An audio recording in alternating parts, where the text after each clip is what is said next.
think this time will be my first official video blog on what seems to be the most controversial issue with a new bike, and that is why a 250. It seems there's a pretty heavy suggestion that a 250 is the perfect first bike, and there's a pretty heavy suggestion that any other bike is a perfect first bike. So I'm just going to kind of offer my own little opinion for what that's worth.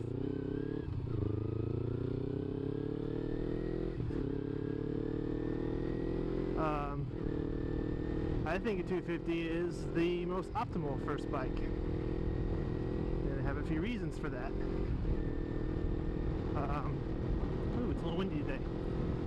I would say first and foremost, it's cheap. You can go out the door for about 5,000 bucks. I mean, obviously your individual mileage is going to vary, but yeah, for about 5,000 bucks, you can get yourself brand new 2 miles on the odometer bike, which is a pretty screaming deal. They're also really cheap to insure. I think the last quote I got for comprehensive, collision, underinsured, uninsured was like 500 bucks a year. So that's about less than $50 a month. So that's hard to argue with, if price is a concern. Ooh, it's a little warm to be wearing black. Probably should have thought of that. Oh well, this will be quick. They're also very nimble, which is a first bike, is rather nice. Taking corners on a 800-pound motorcycle, there's a lot of room for error there. You take a corner too fast and try to slow down, and you're just going to end up dropping the thing. And if that was a 10 grand first bike, that's a tough bullet to swallow. So the low price point kind of makes it almost,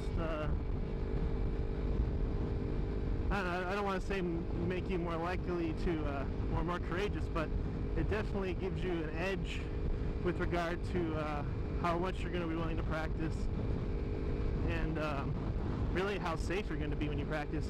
I mean, this bike weighs, I think the curb weight's like 350 pounds. That's loaded down with fuel, so ooh, it is windy. So with that kind of weight, I mean, you could take the corners at 20 miles an hour with a good enough lean, you're not going to drop it.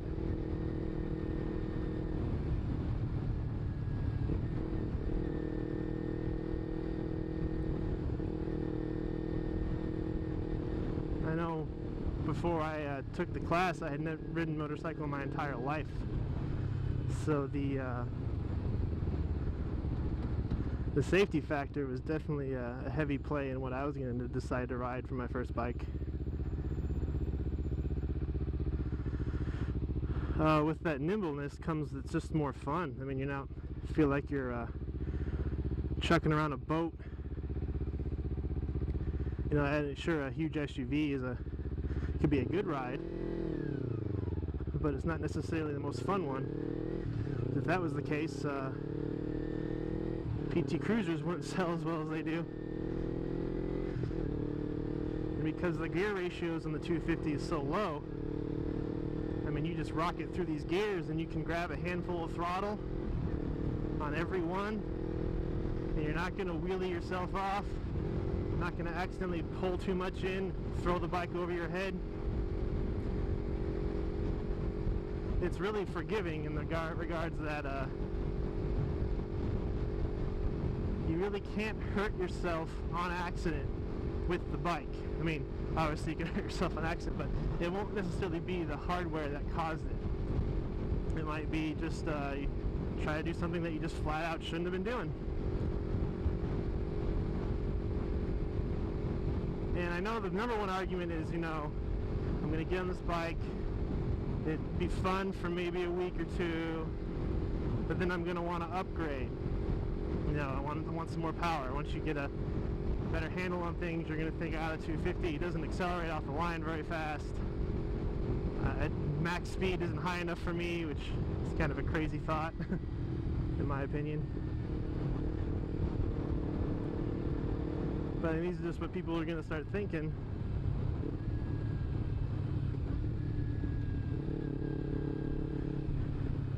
But these bikes really hold their value because there's such a big first bike market out there. There's always going to be someone looking to pick it up, and assuming you don't totally thrash the thing, you could probably make back, I don't know, 75–80% what you paid for it.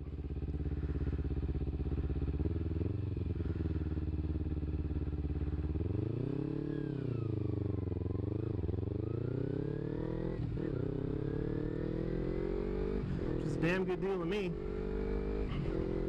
But really, what I love it is it's just fun. I mean, it's like driving a video game by motorcycle, because like you got to go through all your gears with a big bike. I mean, you'll go to 4th gear on the freeway and just kind of keep it there. With this, I mean, you gotta get up to 6 by the time you're going 30-something miles an hour.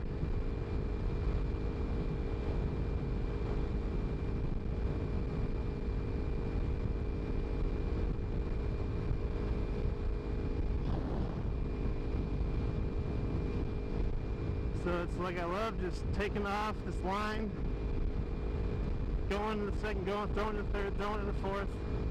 I mean, yeah, it's a little bit of a workout on your ankles, but man, it feels like a video game. I mean, it's just like, it's how you envision them riding them on like animes, and you know, when motorcycle riding's really dramatic. And the going 300-mile-per-hour experience is obviously going to be a little different, but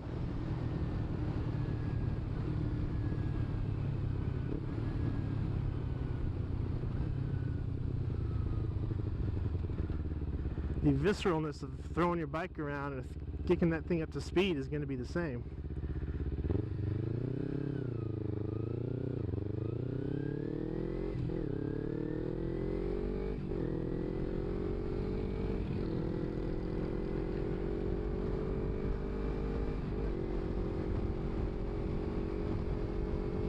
So I don't know. I haven't decided if I'm going to leave comments open on this, because every other time people have had videos talking about the 250, it tends to just turn into like a flame war. And I'm not saying that I'm the expert. I mean, God knows that is not true. This has been my only motorcycle. So it's wrong for me to say, oh, this is obviously the best first bike, because I mean, you can only have one first bike. You'll never know.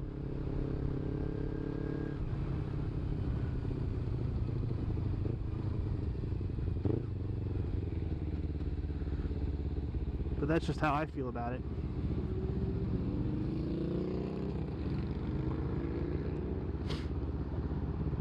I think Blinky Cab, I think he's in the Southern Hemisphere somewhere, said on one of his videos, why a 250, I think is what it was called, and he says the best thing about your 250 is that it's a 250, and I think no truer words have been spoken. I mean, that is what it is, and that is why you buy it.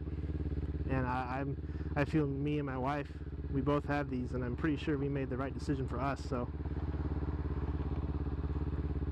I guess that's pretty much it. We're here at Westgate, Glendale, Arizona. This has been my first vlog. Hopefully I'll be doing more. Thanks for watching.